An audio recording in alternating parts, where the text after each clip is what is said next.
came across this in the news and it really shook me to my core.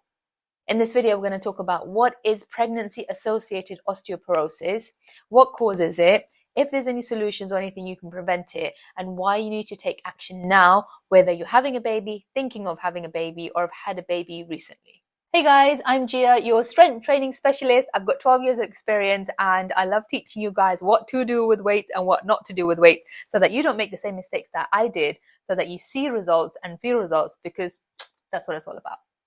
Okay, so POA stands for pregnancy-associated osteoporosis. What that means is osteoporosis means weakening of the bones, where they weaken and they're more likely to fracture, and it means, you are unable to do the things. You may need a wheelchair, you may need a hip replacement or knee replacement. It can get that serious. And this happens during pregnancy. Now, according to the Royal Osteoporosis Society, pregnancy-associated osteoporosis is a rare condition where bones break or fracture easily around the time a woman gives birth. You may hear it called pregnancy-related osteoporosis. It most commonly affects bones in the spine or occasionally in the hip, causing pain and disability. These broken bones usually happen during the birth or in the 8 to 12 weeks and usually affect a woman's first pregnancy. Some bones break in their second or third pregnancies after a normal first pregnancy. The affected bones heal in a normal way, and women usually recover and return to their usual activities. However, it can be frightening and confusing time when bones break, both for women affected and for their families.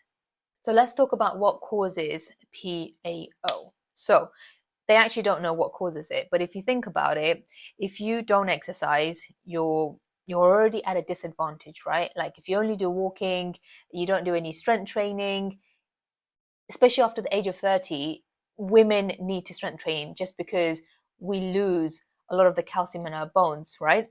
And so you are already at a disadvantage if you're not strength training. And then when you're pregnant, the baby needs all the energy, all the nourishment, all the supplements that you have. And if you're already at a deficit, that baby's taking everything from you. And so from that deficit that you're in, you're going to go into a minus, right? That's just how I'm seeing it. But according to obviously the RAS, the Royal Osteoporosis Society, they don't know why women suddenly develop weak bones. But if you think about it, it just makes sense. Whereas if you take a woman that has been strength training, she is not likely to get this during pregnancy as long as she's able to maintain some sort of weight-bearing exercise, even if that's like having like some sort of weight-loaded backpack, something, right? If you just think about it, it just makes sense. So it says it doesn't appear to be linked to a woman's age. Most women who break bones while pregnant seem to have normal levels of calcium and hormones. Okay, they have normal levels, but when they're pregnant, does that go into a deficit? Does the calcium and hormones, they go into a deficit, right? Unless you're doing something to maintain it or surplus. And they don't have any underlying bone disease such as osteogenesis imperfecta. So experts have suggested many possible reasons for pregnancy-associated osteoporosis, including the following. Pregnancy might trigger a sudden unusual reaction in previously healthy bones. What does that look like? I'm not a scientist. But if you think about it, it's sucking all those nutrients, right? Am I wrong? If I'm wrong, please tell me. I'm not a doctor, I'm not a scientist, but I'm just trying to make sense of how this is possible from a common sense point of view. Normal levels of bone loss in pregnancy might lead to further bone loss in women who already have quite weak bones. So this is what I was talking about earlier. You're already at a deficit if you have weak bones, and then now you're adding on the weight of the baby, the nutrients that the baby needs. So that deficit is going into a minus.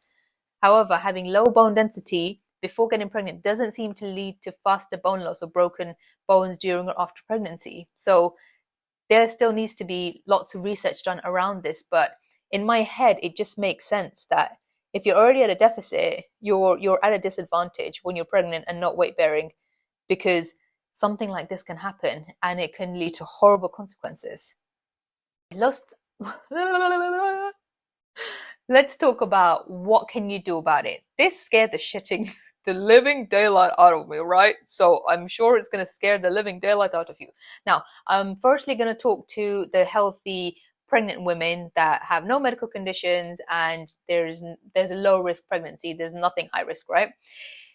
If you've been exercising, up into your pregnancy and now you've stopped, unless the doctor has told you to stop, there is no reason to stop.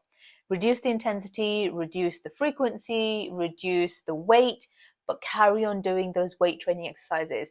You don't have to do jumps. You can do simple things like sitting down, standing up, pushing things over your head, pulling things towards you, pushing things away from you, pulling things towards you, right? You are still doing weight bearing exercises so that you can prevent something like this, because that literally scared me so much. Even though I weight train, I saw that and I was like, I'm going to make sure I get in my 2 or 3 sessions a week, because that scared the shitting daylight out of me. I know I keep saying that, but it really, really did. You know, when you read something and it just shakes you to your core, I was like, I'm so sorry for her, and I'm so sorry to the other thousands and millions of women that have gone through this. But if I can prevent it and I can help other women prevent it, then I am going to shout this from the rooftop to make sure that other people don't have to suffer. Right, so solutions. Start with the weight training. Go once a week, and then try and do twice a week. That's it. That's all I'm asking. 2 20-minute sessions twice a week, and I will leave you alone. That's it. All right, let me speak to the women that haven't exercised and they want to start weight training now, but they're a bit uncertain, and you know, they may have some medical conditions, so they're not sure what to do. Right, so for you guys, I would recommend speak to your OB/GYN or your midwife and just get clearance from them. So depending on what medical conditions you have, you may still be able to exercise. So please get the clearance first, and then I would recommend work with the pre and postnatal qualified instructor. So somebody who's a personal trainer, somebody that has the pre and postnatal qualification, that is really able to help you, and it'll give you that peace of mind that you're not going to do anything wrong, you're not going to do anything stupid, you're not going to injure yourself, and you're going to maintain your level of strength through the pregnancy, post-pregnancy, and as the baby gets bigger. Now I want to speak to the women that have this. They have the POA, they have the baby, and they're afraid, you know, they're in a rut, they don't know what to do about it. Okay, so first of all, please get clearance from your doctor that you're clear to exercise. Second of all, work with a pre and postnatal qualified instructor that can help you. Even if, you know, you've broken loads of bones, but you're still able to like lift your arms and extend your leg and curl your leg, there is still hope. You can still strengthen those muscles. Please don't feel disheartened just because either you're in a wheelchair. So okay, so if you're completely paralyzed from the waist down, then obviously there's not a lot you can do. But if you're in a wheelchair and you're still able to kind of, you know, do some sort of leg extension, leg curl, but you're not able to stand up, but you're able to move your arms up and down, like think about it. You can do things like that, and it's don't let this like cave in. This is like huge.